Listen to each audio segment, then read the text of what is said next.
Hi everyone, welcome back to my YouTube channel. In our last video, we talked about the Mississippi sales tax return, and today we're gonna talk about the South Carolina return, how to file the monthly sales tax return for South Carolina.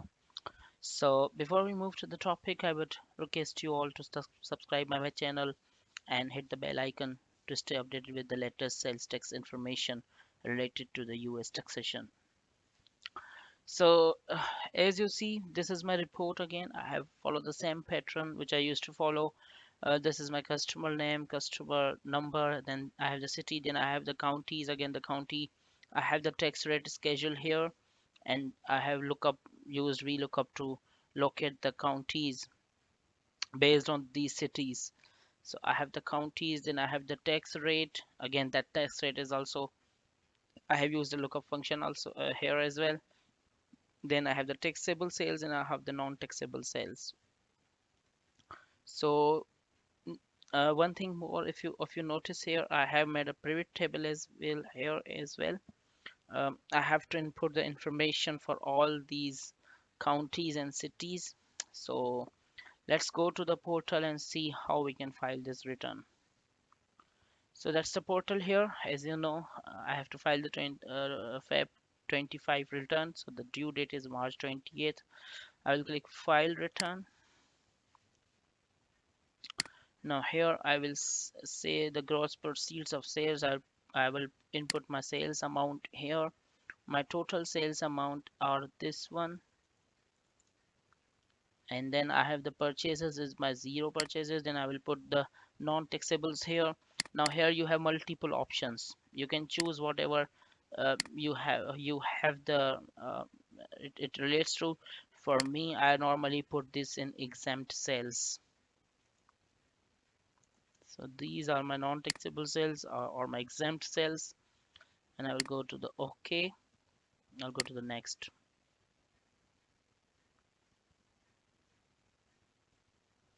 Now here you have different counties here, and then you have the related, columns here in which you have to input the sales information for all these counties. So like now, this is why I have made the pivot table here to make my life easier, because by pivot table I have these counties and cities here, and I will input the information through this pivot table.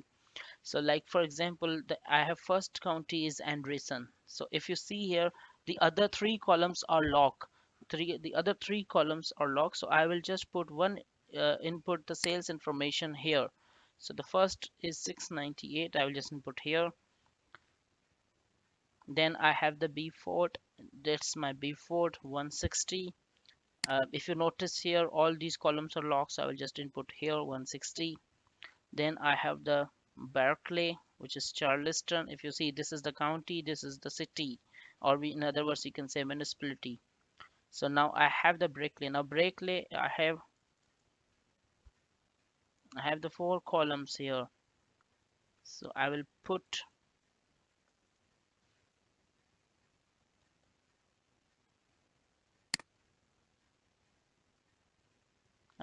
Berkeley County in here.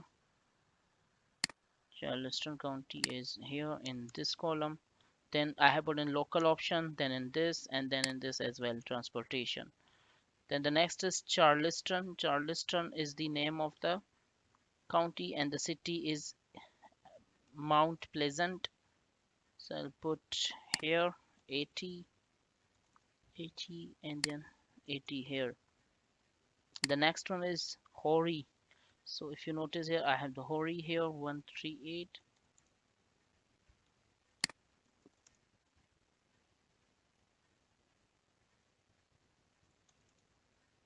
The next one is Lancaster. This is my city.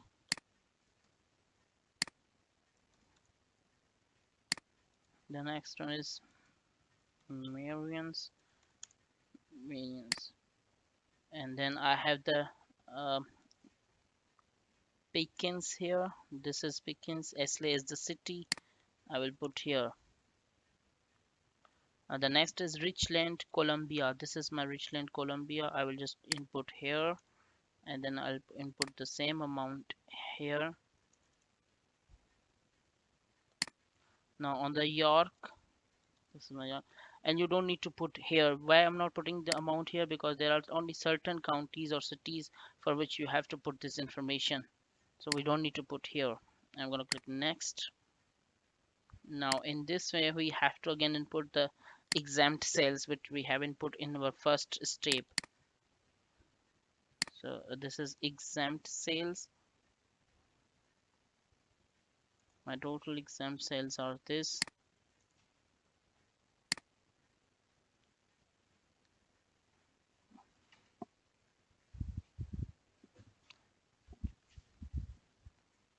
My total exempt sales are this. Now I will click next and let's see if my text reconciles with it or not. So if you notice here, I have this is 778.70, 778.70, and here I have 785.95. So there's a difference of $7.25.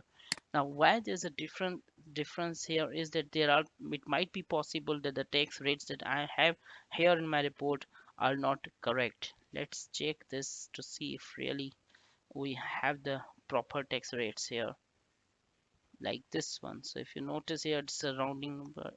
This is the wrong number, right? 9 percentage for this particular. We have 9 percentage here. So we're gonna change it. Then we have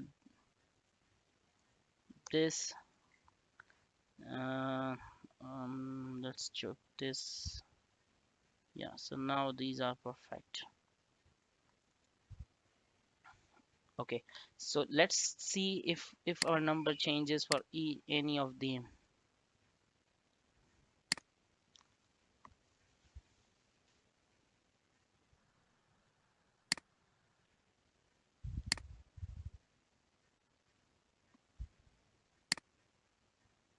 So if we note now we have to recheck it. 698 we have for this, then we have 160 for this, then we have for Barclay we have 448.88, then we have um, for Charleston we have 80, we have the 80 here.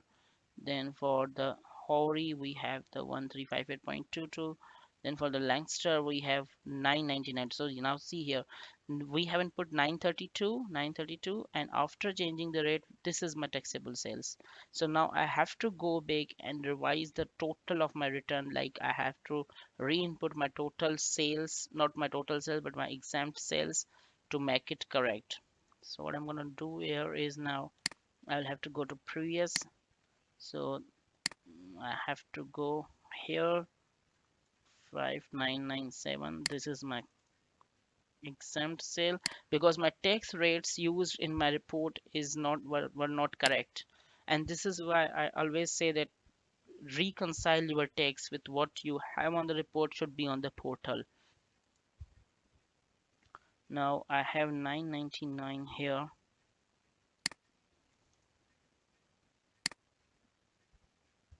999 here.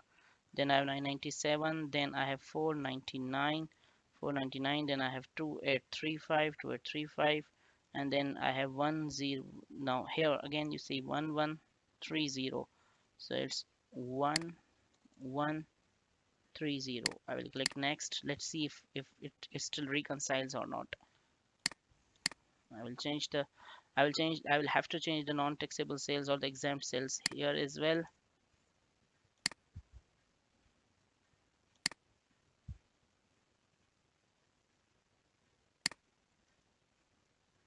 So now let's see. It's 790.43, so it's more than $5 or more. It's the excess tax that has been calculated by the portal. So the reason why I always emphasize and focus that we have to reconcile the text that we should have on the report and should be reconciled with what we have portal. So that's how you will find you will input your report and you'll file your South Carolina report. I will just click the submit, and after then you will go to it will ask you the payment information. That's the dummy data that I have used here, and it's not reconciled. I have to go back and see the tax returns and tax rates and then taxable sales and non-taxable sales in more detail. So I'm gonna just But here the concept is that till now, if you're this amount reconciles, you can just click submit, and then you will have to input the payment information, and after that you can just submit and get the payment done, and you are okay with the tax return. So if you have any questions, if you have any suggestions, if you have any comments, do put them in the comment box so that our learning process cannot be discontinued. I hope this video is informative for you. Thank you very much.